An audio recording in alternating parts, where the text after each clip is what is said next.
Hello everyone, my name's Richard McMunn from careervids.com.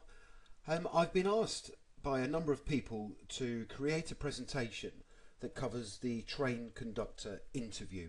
Now I've done many videos for train driver but not anything specific to train conductor, and I will go through a number of ways that you can prepare for the train conductor interview during this presentation. So I'm sure it will help you, but take a pen and a piece of paper and write down some notes, because I'm going to give you some sample train conductor questions and also ways in which you can answer them. What I want to do to start off with, first of all, is to give you a three-step process for preparing for the train conductor interview. And basically, if you follow these three steps, then your chances of success will greatly increase. Many people who go to the train conductor interview will not have carried out much research in relation to the role and also in relation to their prepared responses to the predicted interview questions. Now I've got to stress that you can't say for definite that these are going to be the interview questions that you're going to get asked during the train conductor interview. However, if you understand the process that the train operating company goes through when they're preparing the job description and the person spec for the role, then it is highly likely that these are the questions that you will get asked. So step one is to get a copy of the person specification and the job description for the role that you're applying for. Now you should have been given these either within the application pack when you apply to become a train conductor, or you can usually get them on the website of the train operating company that you're applying to join. So take that down as a note. You need to get a copy of the person specification and the job description. Then what we're going to do is go through those documents and highlight the key skills and qualities required in each document. And all you need to do is get a highlighter pen or just get a pencil and underline the key words. So for example, if one of the qualities is to demonstrate excellent customer service, then it is highly likely that you're going to get asked interview questions based around your ability to demonstrate really good customer service. And we're going to do that during the next few slides. Once you've got that and you've highlighted the key skills and qualities, you're then going to prepare specific examples of where you match each skill and quality.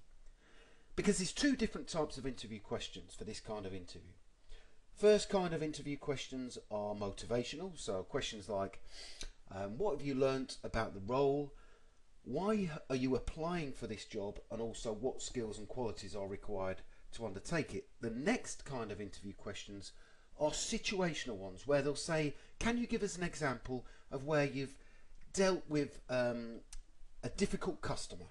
And then you'll have to give a specific example, and the word specific is important because anybody could sit there at the interview and say, well, if that situation was to arise, then I would do X, Y, and Z in order to deal with it. That's not what they're after. They are looking for specific answers to the questions where you've been in a situation before and you've successfully dealt with it.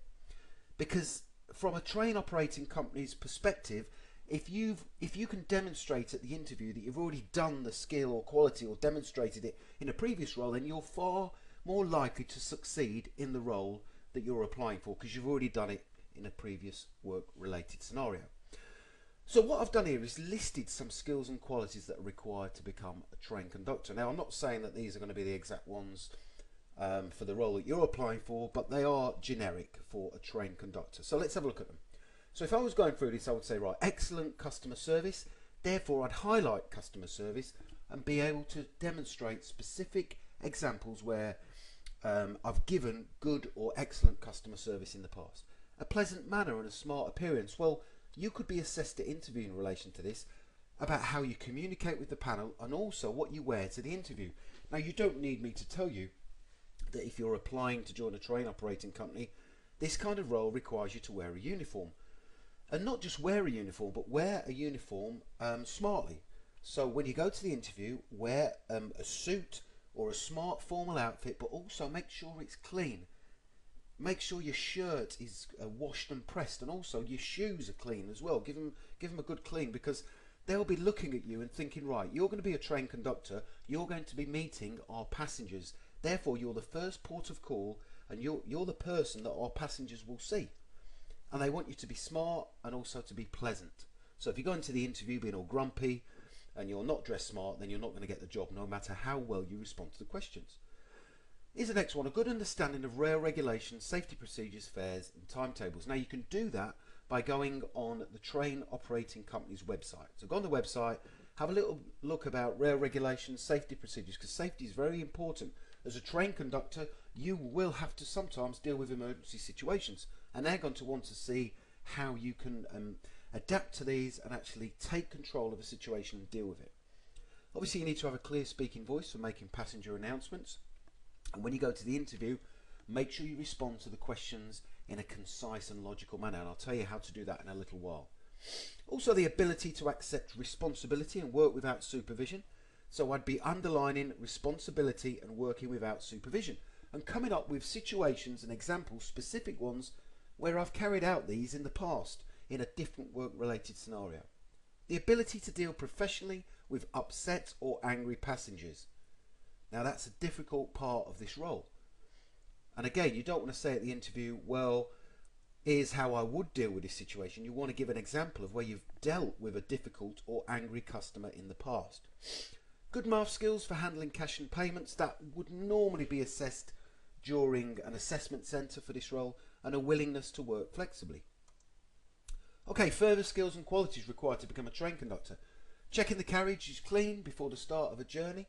That's all about taking a pride in your work and being organised, making sure equipment, doors and controls are working properly. Walking through carriages during the journey, checking tickets and travel documents. So a question related about that is checking documentation. Can you give an example in a previous role where you have carefully checked documentation or information? Answering passengers' questions about routes, arrival times and connections, and that's centred around the knowledge of the role. So you need to understand it and have a good working knowledge of the train operating company, the routes that they undertake, and also your passengers' requirements. Making announcements over the public address system. What kind of question could you get asked about that specific skill? Question might be, can you give an example in a previous role where you've had to deliver a difficult message to a large group of people? Making sure passengers get on and off the train safely, so that's about looking after them. And also dealing with an unexpected delay or emergencies, for example, a passenger falling ill. So that's just a number of key skills and qualities required to carry out the role. Let's have a look at some sample questions. So if we look at step 1 of the plan, you'll see here that I've highlighted in red each of the different key skills and qualities. During step 2, you then come up with predicted interview questions, and this is what I've done here. So based around excellent customer service skills, can you give an example of when you've delivered excellent customer service? What is the best example of customer service you have witnessed?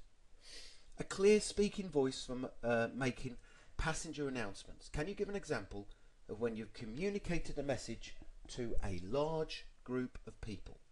Can you give an example of when you've remained calm in an emergency situation? And also the ability to accept responsibility and work without supervision.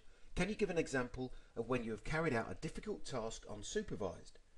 Can you give an example of when you've taken responsibility to carry out a work-related task?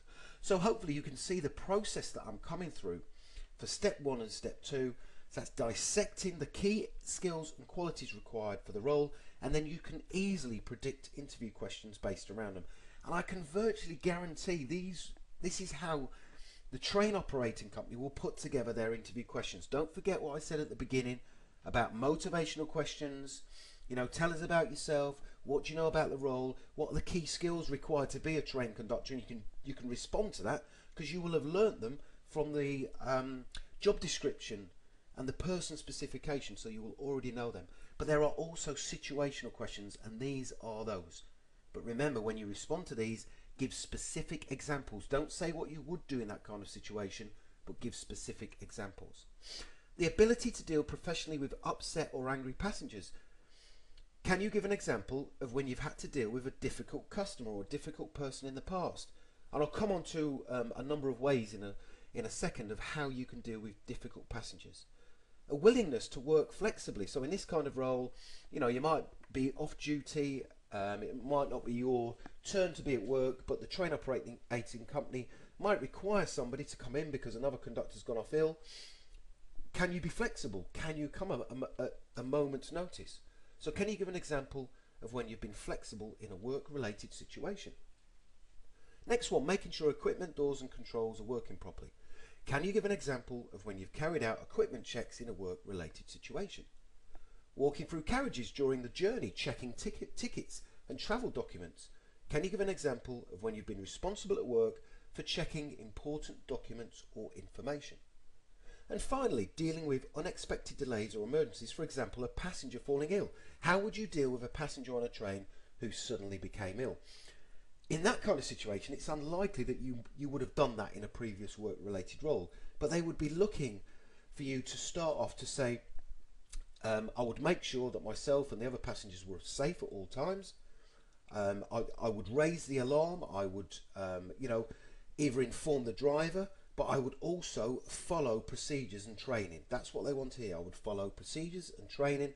If the passenger was unconscious, then I would carry out basic first aid. So that kind of thing. They would be looking for you to follow your training and your procedures, informing the relevant people by the phone, whether that's the driver, and then he or she can inform the train operating company. Whichever way it works for that train operating company, you need to make sure that you follow procedures at all time. But make sure that you are safe and make sure the passengers are safe too. Now, when you create or prepare your responses to these interview questions, this is what I recommend you do. Get a copy of a sheet of paper, A4 sheet of paper, and write down star on the left hand side. So S, explain what the situation was that you were involved in. Then move on to T, tell them what the task was that you had to carry out. And then A for action. What action did you take and what action did other people take? And also R for result. What was the result of your actions? And try and make sure that the result is positive following your actions. Now you can use that for every single question. So if we go back to this one, can you give an example of when you've had to deal with a difficult customer? Tell them what the situation was. Tell them what tell them what the task was. Then explain what action you took and what action other people took, and then tell them what the result was.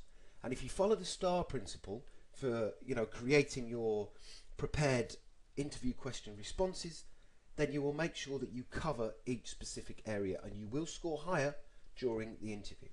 So how would you deal with customer complaints? Well, first of all, you need to follow procedures and training. I've mentioned this before. Make sure you're safe. Make sure the other passengers are safe. Follow procedures and training. Quick thinking, okay? So be able to use common sense and have a good state of mind. You should observe the situation and take note. Now, if the train operating company is to blame, you can make an apology. So, for example, if a passenger is complaining because, say, for example, the air conditioning has gone off or the train is late, in that kind of situation, yeah, it would be right for you to make an apology. Be composed, always be composed, but be positive, because if you're positive and you're polite, then that is infectious and the customer who's complaining might respond in a positive way to that. Think of your business, think of the train operating company. How do they want you to come across and portray an image, a good role model for this train operating company? So think about them. So you have to come across in a positive light. Communicate regularly with the customer. Okay, so keep communicating with them. If you're going away to deal with a situation, come back and keep them informed. Own the problem, take responsibility for it. The passenger doesn't want to hear you go, well, it's not my situation. I don't have to deal with this. You do. You are the first port of call as the conductor. So own the problem and discover the reasons. Find out why this customer is complaining and try to deal with it. Now, for serious complaints, obviously, if you try to resolve the problem without any success, then it might be time to refer the complaint to the station manager or the relevant train operating department. So that's just a quick process for dealing with customer complaints.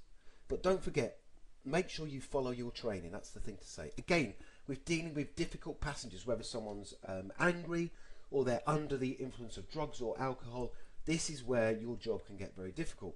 Again, follow procedures and training at all times. Use the word safety during the interview. I'd make sure that I was safe, but also the safety of the train and the safety of my passengers. Own them, safety of my passengers. So follow your procedures and training, because you don't know what that is yet until you are successful in the job. But there's nothing wrong with saying I'll follow procedures and training. I would remain alert and I would be polite. I'd observe what's going on. I'd also observe my surroundings and also look around the carriage to see whether there are any vulnerable people around that might be in danger. I'd stay calm at all times. I would be assertive and confident if required. So if the passenger was becoming aggressive, then I would need to be assertive, not be aggressive back, because we wouldn't be fighting fire with fire in this kind of situation, because that would only inflame the situation. You could use open body language. Okay, don't stand in a confrontational manner. Be polite, but be assertive and be confident. Don't raise your voice, but just be assertive if need be. But don't put yourself or other people in danger. Now, obviously, you'd have your procedures to follow as a train conductor. You know, you might want to inform the train driver to, you know, in some situations, make sure that British Transport Police are there when the train arrives so that they can escort the drunken or aggressive passenger off. But make sure you follow procedures and stay safe at all times. Okay, well, I hope that presentation helped you and it gave you a few insider tips for preparing for the interview. And I guarantee if you follow that stage 3 process, you know, getting the person's specification and the job description, dissecting the keywords and phrases, and then coming up with your own predicted responses to the interview questions, then I'm sure you will be successful. Please subscribe to my channel on YouTube, careervids.com. Take a look at the website because there's loads of other free videos on there and also products that I can give you to help you to pass any kind of interview. Finally, I wish you all the very best in your pursuit to becoming a train conductor. Thank you for watching.